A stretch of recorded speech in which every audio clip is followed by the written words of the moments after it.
우리 계신 하나님 말씀 요한복음 20장 1절부터 10절까지 말씀입니다. 우리 함께 합독하시겠습니다. 그 주간의 첫날 이른 새벽 아직 어두울 때에 막달라 마리아가 무덤에 가서 보니 무덤 입구를 막았던 돌이 치워져 있었습니다. 마리아는 시몬 베드로와 다른 제자 곧 예수께서 사랑하시던 제자에게 달려가서 말했습니다. 사람들이 주의 시신을 무덤 밖으로 가져다가 어디에 두었는지 모르겠습니다. 그리하여 베드로와 다른 제자가 무덤으로 향했습니다. 두 사람이 함께 달려갔는데 베드로보다 다른 제자가 앞서 달려가 먼저 무덤에 이르렀습니다. 그 다른 제자가 몸을 굽혀 안을 살펴보았는데 고운 삼배만 놓여 있는 것을 보았으나 무덤 안으로 들어가지는 않았습니다. 그때 뒤따라온 시몬 베드로가 도착해 무덤 안으로 들어갔습니다. 그가 들어가 보니 고운 삼배가 놓여 있고 예수의 머리를 감쌌던 수건은 고운 삼배와 함께 있지 않고 따로 개켜져 있었습니다. 그제야 무덤에 먼저 도착한 그 다른 제자도 안으로 들어가서 보고 믿었습니다. 그들은 아직도 예수께서 죽은 사람 가운데서 살아나야 한다는 성경을 깨닫지 못하고 있었습니다. 그러고 나서 제자들은 자기들의 집으로 돌아갔습니다. 아멘. 할렐루야, 살아계신 하나님을 찬양합니다. 하나님의 은혜가 충만한 여러분 모두가 되시기를 주님의 이름으로 축복합니다. 예수님께서 십자가에 달려 죽으시고 이제 무덤에 누이시게 되셨습니다.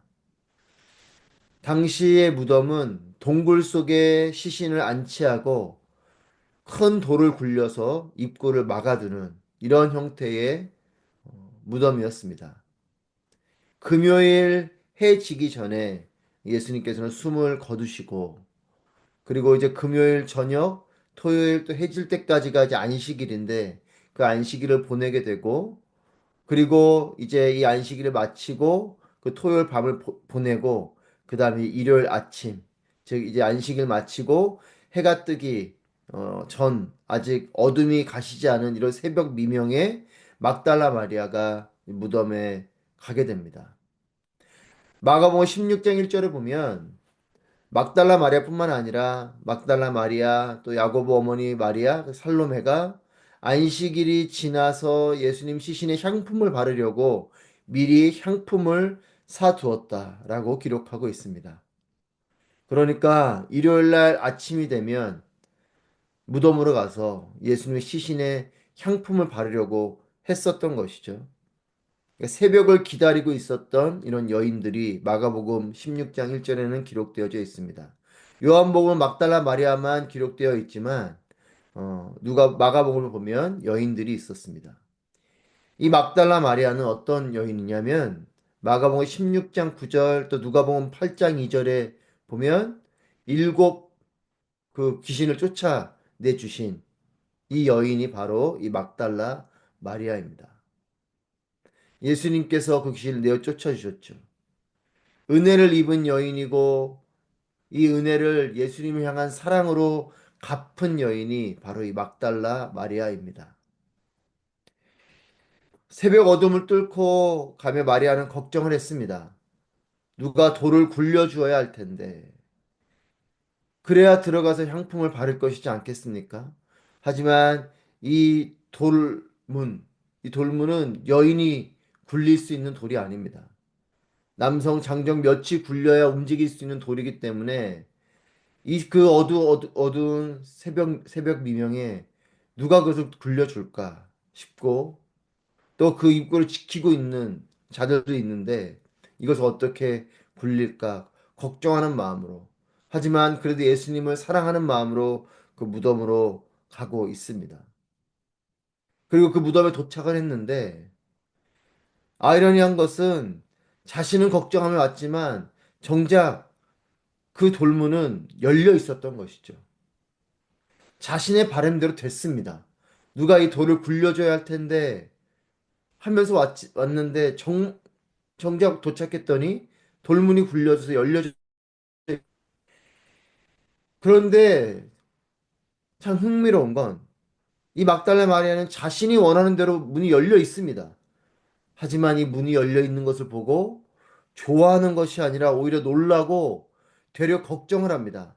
2절 말씀에 보면 시몬 베드로랑 또한 이 요한에게 달려가서 이렇게 말하죠. 사람들이 주의 시신을 무덤 밖으로 가져다가 어디에 두었는지 모르겠습니다. 이렇게 말을 합니다. 시신을 훔쳐다가 어딘가 감춘 것 같다. 이런 말을 하죠.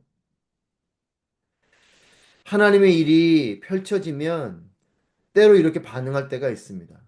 돌문이 굴려져 열려 있는 것을 볼 때 기뻐하기보다는 덜컥 겁이 나고 걱정이 되는 것이죠. 우리는 이제 이 사건, 이 이야기가 예수님이 부활하신 사건의 이야기임을 우리는 알고 있지만 이 마리아는 예수님의 부활을 미처 모르기 때문에 이 시신이 그저 도둑 맞은 것으로 생각하는 겁니다. 돌문이 열려 있는 것을 볼 때 기뻐하기보다는 오히려 놀랐고 또 그것을 보면서 예수님의 시신을 훔쳐온 것 같다 이렇게 말을 합니다. 내가 기도한 대로 되었지만 그 방법이 내가 생각한 것과 다르니까 의심이 들기도 하고 불신이 드는 것이 우리의 모습이기도 하죠. 왜냐하면 하나님의 방법은 내가 알 수 없는 방법으로 이루어지고 또 내가 기도한 대로 그것이 되었어도 내가 원하는 방법대로 되지 않으면 우리는 의심하기도 하고 불신하기도 합니다. 이것이 정말 하나님의 일인가 의심하기도 되는 거죠. 사랑하는 여러분, 하나님은 내가 원하지 않은 방법으로 일하시는 분이십니다. 그리고 내가 원하지 않는 때에 역사하시는 분이시기도 합니다. 하나님의 일하심, 하나님의 때를 온전히 믿게 되는 우리 모두가 되기를 바랍니다. 이제 이 이후에 우리 말씀을 통해서 다시 한번 확인하게 되겠지만 결국은 성령의 충만함이 우리로 하여금 하나님의 일을 보게 하고 하나님의 일을 듣게 합니다. 성령 충만하시기를 축복합니다. 하나님의 일을 깨닫게 될 것이고 또 하나님의 음성을 듣게 될 것입니다. 이 막달라 마리아의 말을 듣고 베드로와 요한이 무덤을 향해 달려옵니다. 그리고 요한이 먼저 이 무덤에 도착을 합니다. 하지만 요한은 선뜻 무덤 안으로 들어가지는 못합니다. 뭐 그 이유가 기록되어져 있지는 않지만 무덤 안으로 선뜻 들어가는 게 두려웠을 수도 있겠고 아니면 이것이 무엇인가 누가 정말 훔쳐가기로 했다면 거기에 누군가 숨어 있는 것은 아닐까 싶었을 수도 있겠죠. 어쨌든 호기심은 많고 궁금은 한데 선뜻 들어가지 못하는 이런 요한입니다.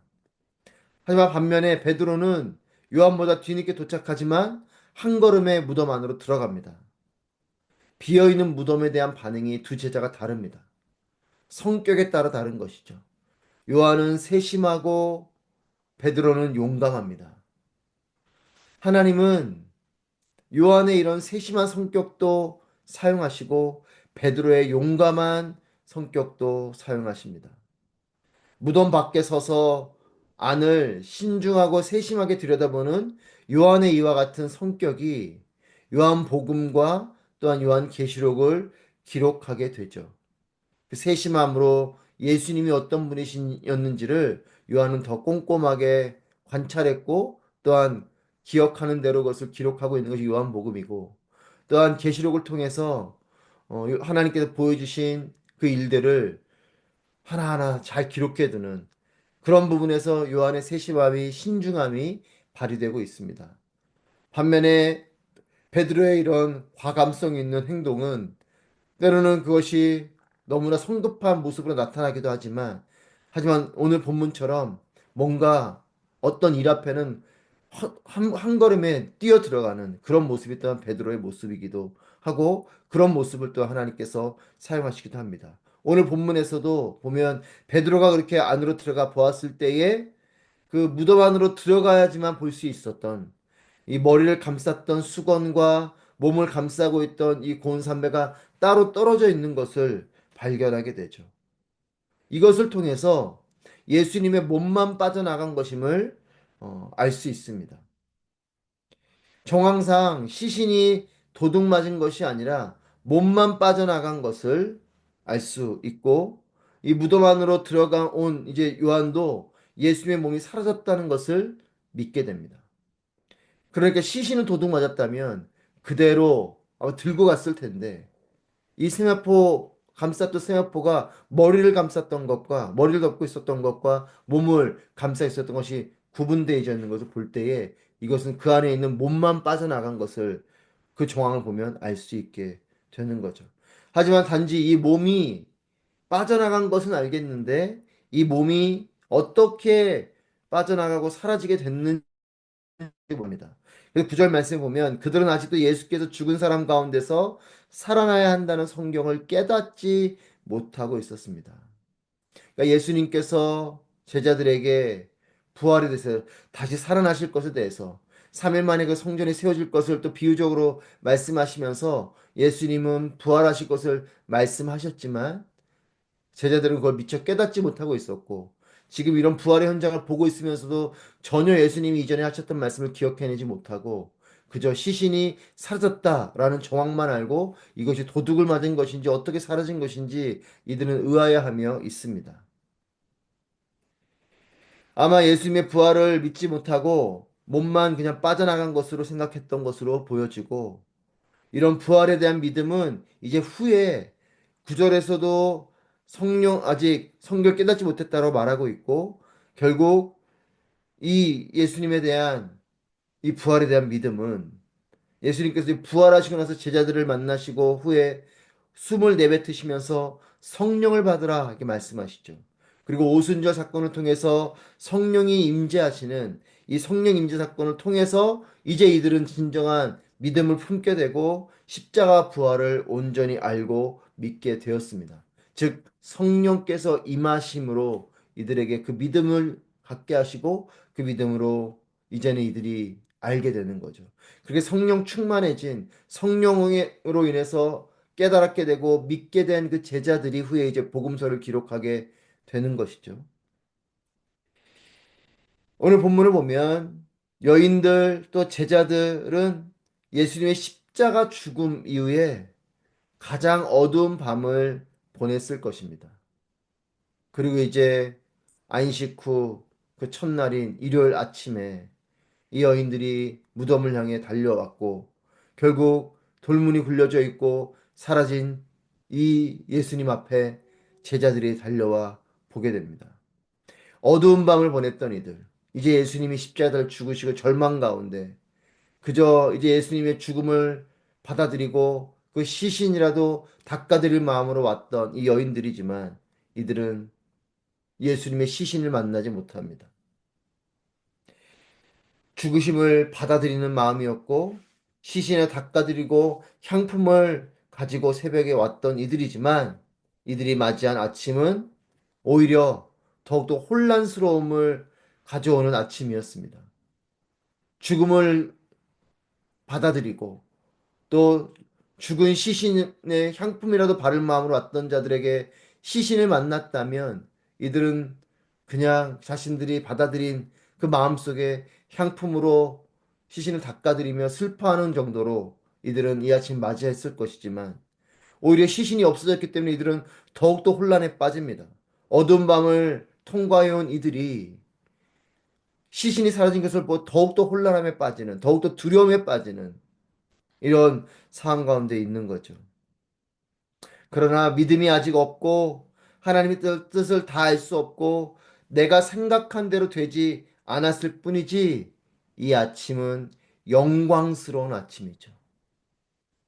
어둠은 예수님이 십자가에 죽으시고 정말 그 어느 때보다도 어두운 밤을 보냈던 이들이지만 하지만 이 일요일 아침은 사실 영광스러운 아침입니다. 이들은 미처 깨닫지 못할 뿐이고 자신들이 원하는 방법대로 되어져 가지 않고 있기 때문에 두려울 뿐이지 이날은 영광의 아침인 것이에요. 부활의 아침이요. 죽음이 아닌 생명의 몸으로 무덤에 머물러 계시지 않은 날입니다. 내가 기대하는 건 무덤에 머물러 있는 시신이었지만 하나님이 이들에게 보여주신 것은 무덤에 머물러 있지 않은 시신이 아닌 살아있는 몸이요. 영원한 생명을 주실 그 영광스러운 아침을 이들은 보고 있는 것입니다. 사랑하는 여러분, 우리의 삶에도 마찬가지입니다. 우리의 삶에도 내가 미처 알 수 없는 하나님의 일이 펼쳐지게 되는 것이에요. 나는 정말 어둠 같은 시간을 보냈고 그저 그런 상황 가운데 이 정도의 일이나마 내가 그냥 받아들이고 인정하고 수긍하고 그렇게 나아가야겠다 하는 것이 나의 마음일 때가 있지만 하나님은 놀라운 일들로 부활의 영광처럼 놀라운 하나님의 역전으로 하나님의 일들로 나의 삶 가운데 역사하시는 분이신 줄 믿습니다. 여러분, 하나님은 살아계십니다. 지금 내가 다 할 수 없고 내가 그저 믿지 못해 받아들이지 못하는 경우가 있지만 하나님은 살아계셔서 내 삶 가운데 놀라운 일을 행하시는 분이신 줄 믿습니다. 어둠을 묵상하고 있는 우리의 삶 속에 하나님을 바라보십시오. 하나님의 영광의 빛이 임할 것을 기대하십시오. 하나님이 나를 사랑하심을 믿고 어둠 속에서 절망이 아닌 소망을 바라보십시오. 하나님을 찬양하고 하나님을 바라보고 하나님을 기다리고 그래서 이 부활의 아침을 맞이한 이들 아직은 혼란한 가운데 있지만 나중에 이들이 성령 충만함으로 이 아침을 받아들이게 될 때 이 부활의 영광을 깨닫게 될 때에는 이들에게 놀라운 기쁨과 놀라운 소망이 임하게 된 것이죠. 사랑하는 여러분, 우리도 그런 믿음을 품게 되기를 축복합니다. 어둠을 묵상하며 어두운 밤을 보내고 있지만 우리에게는 하나님의 영광의 빛이 있고 하나님의 놀라운 손길들이 있음을 믿습니다. 하나님은 살아계십니다. 우리의 상황 속에서도 하나님을 바라보고 하나님의 일하심을 기대하고 또한 그렇게 기도하며 하나님을 기다리고 또 성령 충만함으로 하나님의 일하심을 깨닫고 알게 되는 우리 모두가 되길 주님의 이름으로 축복합니다.